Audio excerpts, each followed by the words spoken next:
I'm pretty sure this story is actually a few days old, but a lot of people have been sending it to me. And so considering Finland just wrapped up its universal basic income experiment in failure, I think this warrants a larger conversation. Listen, I think that technological advancement will result in people losing their access to the economy, and it's not their fault. This is a big challenge we must solve. It doesn't mean capitalism is bad. It doesn't mean we should give people free money. It just means somebody who's 50 years old, who spent their whole life as a coal miner, is an expert coal miner. We need to figure out how to make sure they can stay within the economy after their job becomes obsolete through no fault of their own. It's tough. Learn to code is not a solution. You can't take somebody who's worked, 30 plus years in an industry and just say, okay, well, now we're going to have you do something you've never done before that you have no expertise in. How do we solve this problem? It seriously is tough. Now, there are people who are independently wealthy who have no problem. Oh, my job is, obsolete. I'll start, I have money, I can invest. What about somebody who is a part of the middle class or the lower class who does the job that is required for the foundation of society? Their job becomes obsolete. They don't have money anymore. That's not okay. We can't just say you lose your home because society changed. So I don't exactly know how you solve this problem. I know there have been people who have called for like protectionism and things like that. And I just don't know. But I will say, we have this example right here. Panera Bread closes the last of its pay what you can cafes 9 years after launching the experiment. Essentially, pay whatever you want. You come to this specific store. It's the last one. It's nonprofit. And you order whatever you want, pay whatever you can.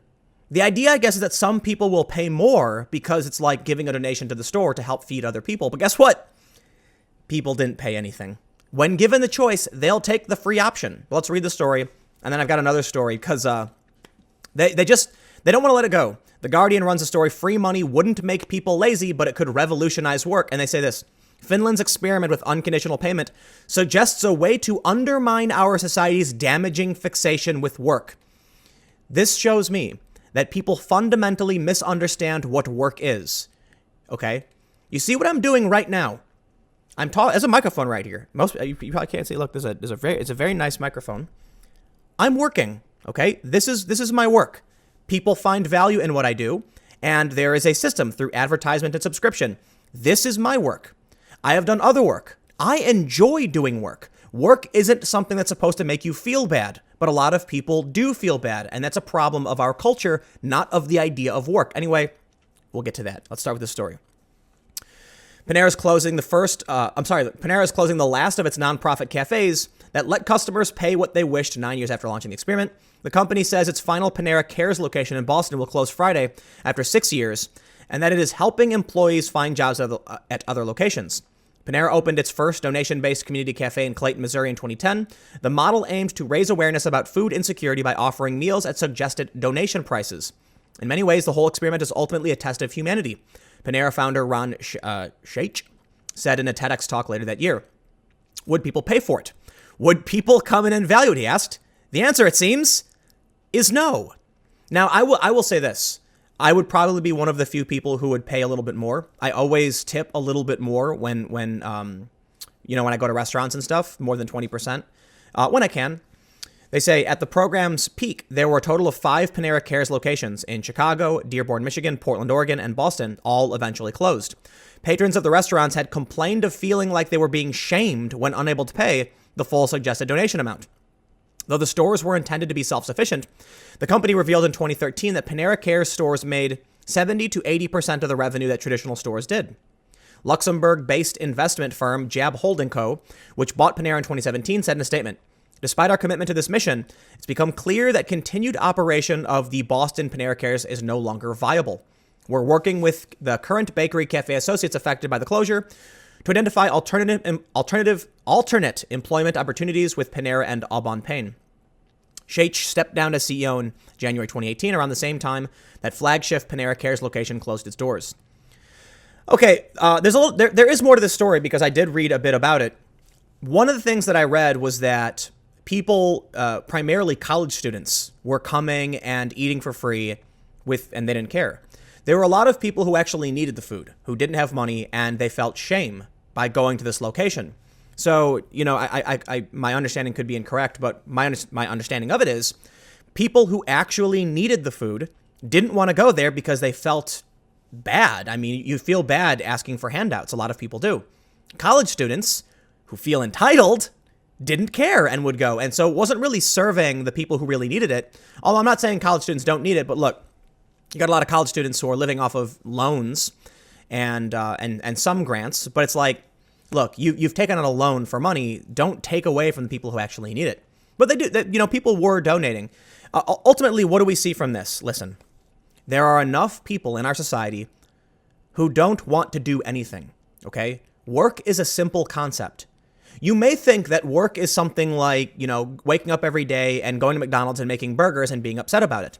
To some people, that is work. It's unfortunate. Work shouldn't be that way. There are a lot of jobs that suck. But I can tell you this. I've known many people throughout my life that take pride in even working at McDonald's. They were just simple people. And a friend of mine told me this. He said, I'm much happier doing simple work for a really low wage because, making burgers is a mindless task. What that means is, he says, I get to think about whatever I want. While I'm doing this mindless task, I'm not really thinking about what's going on at the store. I'm just going through the motions. And, I'm friends with the people I work with, and I really don't mind it. He's like, while I'm there, I'm thinking about the video games I want to play. I'm thinking about what I'm going to do later. And he's like, and my mind is free. And I was like, I completely disagree. I don't feel that way. I like my mind and myself being consumed by a task and solving problems. But there are people who don't feel that way. There are people like my friend. Work should be something, our culture needs to start pushing people towards doing things that they're good at.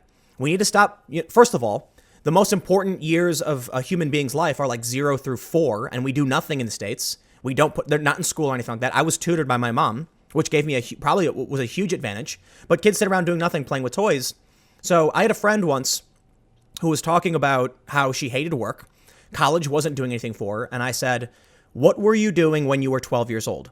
And she said, riding my bike and hanging out with my friends. And I said, I bet you'd love to own your own bar. And she was like, oh my God, that would be so amazing. And I'm like, think about what you were doing when you were like between 10 and 13. And that's what you'll probably want to continue doing.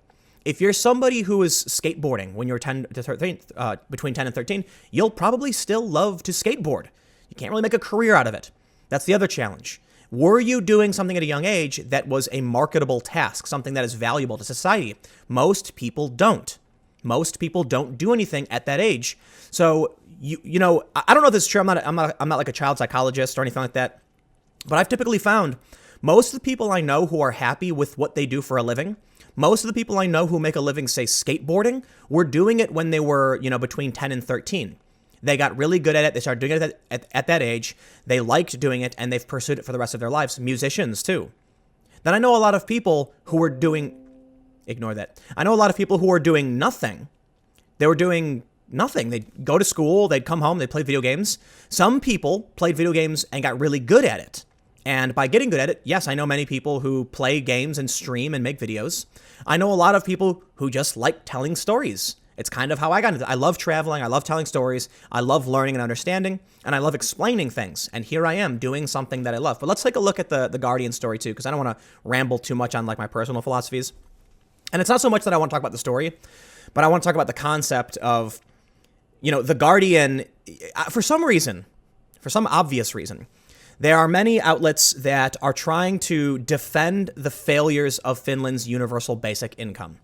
When I was on Joe Rogan, I said, listen, man, when I was 19, if you told me that you're going to give me $1,000 a month to do nothing, like just guaranteed, I'd go skate. I'd go skateboarding. Right? And that's what I was talking about, marketability. Like, is your task marketable? How many people would just sit around playing video games all day? I'll tell you this right now. I know a lot of people who would do things that contribute nothing. There is an interesting argument. Someone said, listen, people who do nothing or people who commit crimes. The idea being, if you give money to everybody, there's a lot of people who would commit crimes who wouldn't commit crimes. And I'm like, oh, okay, I can respect that. But first of all, this didn't work, right? It's going to make people depressed, in my opinion. There was a report from Harry's, the shaving company, called the Masculinity Report, and it was like 80% of a man's happiness is derived from work. If people don't have to work, if they have no encouragement towards work, if they're not good at anything, they're less likely to be happy. So ultimately, let me just wrap up now. I don't want to rant too much on this. And I got this little notification, but I'm not gonna read that story. I think we need to solve these problems. The problem of automation. The other day, I was at an Oasis on the highway, and they had a big machine that made frozen yogurt with all the fixins and all the toppings, and it was a machine. I drove past a hotel the other day in New York, and there was no one working the front desk. It was just a bunch of kiosks. These tasks can be easily solved with machines, and it's more efficient. Ordering a burger from McDonald's by tapping on a screen is more efficient than asking a person to type it in for you. And that's what we've always had. A cashier right now at a fast food restaurant is effectively typing things in for you. Okay, I can do it, right? And since we're moving towards digital payments, well, we don't need someone to handle the cash and exchange it for us. So how do we solve the problem of low-level jobs being erased? And how do we solve the problem of technological advancement making certain jobs obsolete? Comment, let me know what you think. Stick around. I got some more videos coming up in a few minutes, and I will see you then.